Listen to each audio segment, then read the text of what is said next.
მოგესალმებით. თქვენ უყურებთ დღის მთავარი ამბის ბლიც ანალიზს.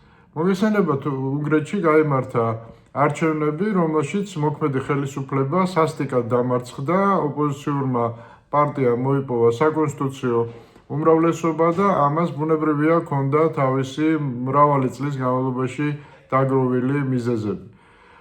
მიუხედავად იმისა, რომ ხელისუფალმა გამოიყენა პრაქტიკულად ყველა ის მეთოდი, ბოროტად გამოიყენა, რაც ჩვენთვის კარგად არის ცნობილი, როდესაც ამ მეთოდებზე ვსაუბრობ, აქ არის მხოლოდ არჩევნების დღეზე ბუნებრივია ლაპარაკია წინა საარჩევნო ნარატივზე და ჩვენთვის კარგად ცნობილი ომის და მშვიდობის თემა ხო, როდესაც ხდება არჩევნების დაშინება, რომ ხელისუფლების შეცვლის შემთხვევაში რაღაც აპოკალიფტური სურათის დახატვა, რომ დაიწყება აუცილებლად ომი.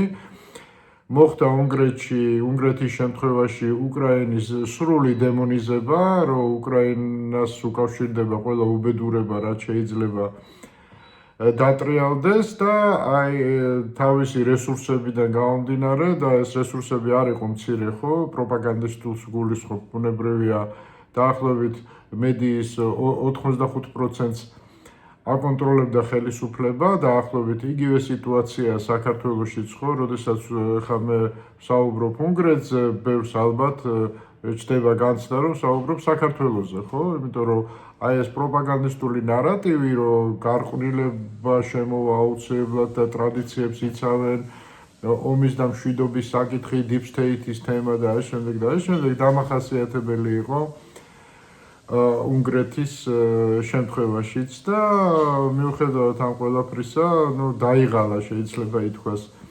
უნგრელი ხალხი, მათ პოლიტიკური სიმწიფე აჩვენეს გარკვეული და არ წამოეგენ შეიძლება ითქვას ამ სატყუარაზე და მიიღეს ის გადაწყვეტილება, რამაც პრაქტიკულად ყველაფერი შეცვალა უნგრეთში, ხო?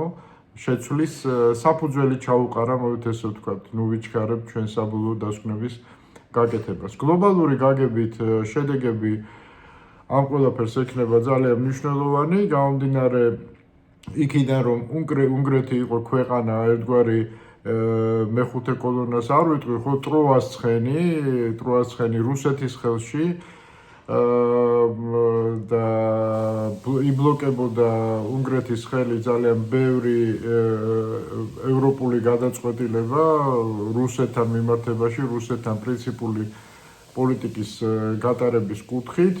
იყენებდა აგრეთვე შეერთებული შტატების გარკვეულწილად და ჩვენ ნახეთ, რომ კამპანიის ბოლო ეტაპზე რამდენად მნიშვნელოვნად უჭერდნენ ამერიკელები მხარს ორბანს.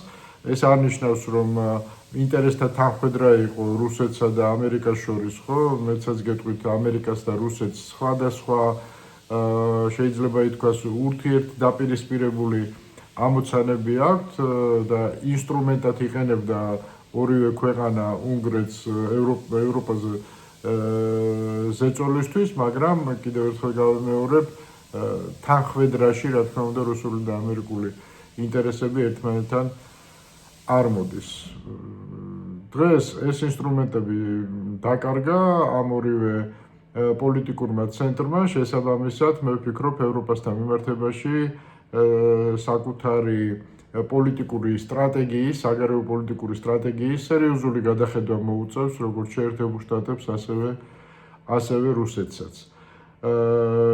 შიგა პოლიტიკური გაგებით საქართველოს აქვს ამ შემთხვევაში მხედველობაში, ბუნებრივია აქაც სერიოზული ცვლილებები მოხდება, იმიტომ რომ დიდწილად ორბანი იყო ერთგვარი ბოლო არგუმენტი ევროპასთან საუბარში, საქართველოს ხელისუფლების და ეს არგუმენტი საპნის ბუშტივით გასკდა, ბუნებრივია ეს მანევრს უსპობს ქართულ ოცნებას დიდწილად, ეს ნარატივი ხო, რამაც არ იმუშავა უკრაინაში, შეიძლება ამუშავდეს საქართველოშიც, ხო, იმიტომ რომ ხალხი დაიღლება ბოლო-ბოლო აი ამ სპეკულაციებით, აი ამ ვითომ ურაპატრიოტულ ნარატივზე აგებული პროპაგანდით და საბოლოო ჯამში ჩვენ უნდა ვივარაუდოთ, რომ შესაბამისი პოლიტიკური მოცემულობის შექმნის შემთხვევაში ეს ხელისუფლებას დაკარგავს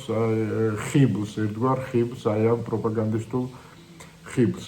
ბევრი რამე შეუძლია ჩვენ ოპოზიციას ისწავლოს მადიარისგან, თუ რას უპირისპირებდა ეს აი ამ პროპაგანდისტულ სპეკულაციებს და თუ მათ აქვთ კიდევ უნარი ხო ჩვენ პოლიტიკურ ძალებს რომ ცოტა თვითკრიტიკულად გადაიაზრონ საკუთარი ნამოღვაწარე და რაღაც შესაბამისი კორექტივები შეიტანონ უნგრული გამოცდილებით, ეს მხოლოდ წაადგებოდა პოლიტიკური პროცესის გაცოცხლებას.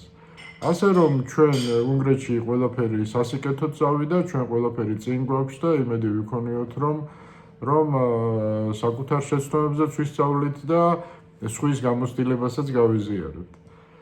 დღეს სულ ეს იყო, ამით გემშვიდობებით.